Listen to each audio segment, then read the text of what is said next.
जय हिंद दोस्तों, उम्मीद करता हूँ आप सब अच्छे होंगे। दोस्तों, अगर आपने राम फिनकॉर्प से लोन ले रखा है और आप उसकी किस्त भरने में असमर्थ हैं, तो तमाम तरीके से आपको जानकारी देना चाहता हूँ। ये एक पेडे लोन कंपनी है जो कि आपका दिन प्रतिदिन 1% का ब्याज लगाकर जोड़ती है। अगर आपने इससे लोन ले लिया, आपकी मजबूरन वश किसी कंपनी में आप जॉब कर रहे थे या आप सैलरीड पर्सन थे, आपकी जॉब चली गई या बिजनेस में लॉस हो गया या फिर आपका कोई भी ऐसी वैसी एक्टिविटी होगी जिस कारण आप उसका पैसा देना बंद कर चुके हैं, और इस सिचुएशन में आपका क्या क्या हो सकता है, इससे कैसे बचाव रखना है, इस वीडियो के माध्यम से समझ सकते हैं। अगर आप हमारे चैनल पर पहली बार है तो चैनल को सब्सक्राइब करने के साथ वीडियो को लाइक करना और शेयर करना लोगों से जिन्होंने राम फिनकॉर्प से लोन ले रखा है। तो दोस्तों, आपको सबसे पहले मैं जानकारी देना चाहता हूं, जो आरके बंसल से रजिस्टर्ड कंपनी राम फिनकॉर्प है, ये एक एनबीएफसी रजिस्टर्ड कंपनी है जो कि आरके बंसल से रजिस्टर्ड है। तो बहुत सारे लोग कहते हैं कि भैया ये प्ले स्टोर पर उपलब्ध नहीं है, ये है वो है। तो दोस्तों, आपको बता देना चाहता हूँ, एनबीएफसी रजिस्टर्ड कंपनी है। अगर आप इसकी किस्त नहीं भरेंगे तो सबसे पहला जो इम्पैक्ट पड़ने वाला है, आपके सिविल के ऊपर इम्पैक्ट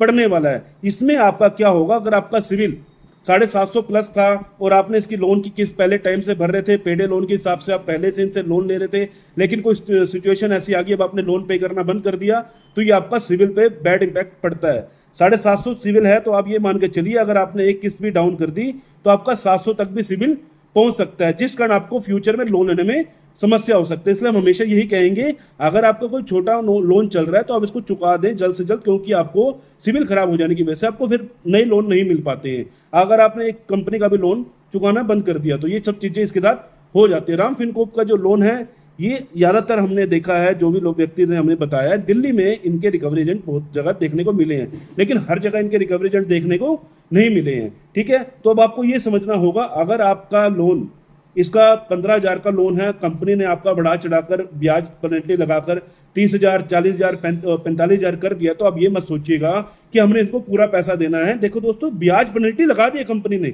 अब आपके साथ कोई प्रॉब्लम बन गई, अब आपको क्या करना चाहिए? अब सबसे पहले लोन कंपनी को टाइम एक्सटेंशन की मेल ड्राफ्ट भेज देनी चाहिए। टाइम एक्सटेंशन की मेल ड्राफ्ट को मतलब प्रायर नोटिस भेज देना चाहिए। प्रायर नोटिस में अपनी जो भी दिक्कत प्रॉब्लम चल रही है, आपकी जॉब चली गई या बिजनेस में लॉस हो चुका है या कोई भी दिक्कत आ चुकी है, तो कंपनी को स्पष्ट रूप में लिख कर दे दीजिए। लिखने के बाद कंपनी को मेल कर दीजिए, उसके बाद छोड़ दीजिए। कंपनी की तरफ से, इनके रिकवरी एजेंटों की तरफ से आपके पास 50 कॉल आ रही है, 100 कॉल आ रही है, मत उठाइए, कोई दिक्कत वाली बात नहीं होती, क्योंकि आप लोग वैसे ही हताश परेशान हो जाते हैं ज्यादा कॉल की वजह से।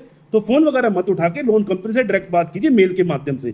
अगर कंपनी आपको समय दे रही है तो आपके लिए गुड है, नहीं दे रही तो आपका प्रूफ आपने कंपनी को दे दिया कि मेरी तबियत खराब थी या मेरे साथ कोई दिक्कत प्रॉब्लम बन चुकी थी जिस कारण मैं लोन नहीं भर पा रहा, तो एक प्रायर नोटिस भेज दीजिए। और उसके बाद कंपनी आपके पास 3 महीने के बाद कोई भी नोटिस भेजती है, अगर मान के चलो आपको 3 महीने तक भी आपको पैसे नहीं हो पाते, तो अब 3 महीने के बाद भी इसमें कंपनी से जो भी नोटिस आएगा उसको रिप्लाई करवाकर अपना समय एक्सटेंड करवा सकते हैं। तो ये मत सोचिएगा। देखो दोस्तों, ये जो कंपनियां होती हैं, एनबीएफसी कंपनियां, अधिकतर ये आपके जो कॉन्टैक्ट लिस्ट है उसको चुरा लेती हैं, उठा लेती हैं। लेकिन अब आपको इससे बचाव कैसे रखना? अगर मान के चलो उन्होंने आपकी कॉन्टैक्ट लिस्ट पर कॉल किया, अब आपको उससे बचाव कैसे रखना है?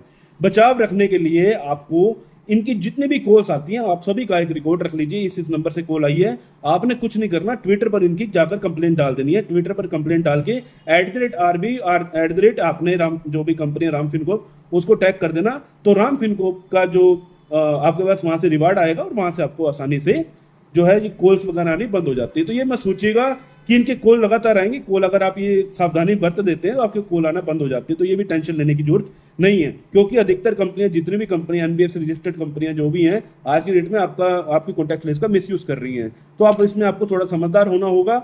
अगर कोई भी कॉल वगैरह आ रही है तो आपको इसमें डरना घबराना नहीं है। आप उनको जानकारी दीजिए कि ऐसे ऐसे दिक्कत प्रॉब्लम चल रही है, सामने वाले व्यक्ति को जिसने आपको बताया है तो ये प्रॉब्लम चल रही है, आप उनको बताकर इन चीजों से आसानी से बाहर निकल सकते हैं। ये कंपनी आपको 15,000 के लोन को 30,000 से 35,000 या 35,000 से 40,000 तक कर देती है। 15,000 के लोन को अब आपको ये पूरा नहीं देकर, अगर आपका 6 महीने तक हो चुका है, 15,000 के लोन को इन्होंने 45,000 बना दी, तो 45,000 पूरा देने की जरूरत है। कंपनी को आपने मेल करने की, मुझे वेवर की जरूरत है, मुझे वेवर करके दीजिए, मैं अपने लोन को क्लियर करना चाहता हूँ। तो बहुत सारे लोगों का इसमें 90% तक आपका लोन जो है वेवर हो जाता है। जैसे मान के चले 15,000 का लोन है, उन्होंने 45,000 कर दिया, तो आपका 17, 17,500 रुपये में जो लोन है वेवर हो गई, आपको जो है फोरक्लोज की कॉपी मिल जाती है। तो इतना आसान चीज है, आप लोग डर जाते हैं, घबरा जाते हैं।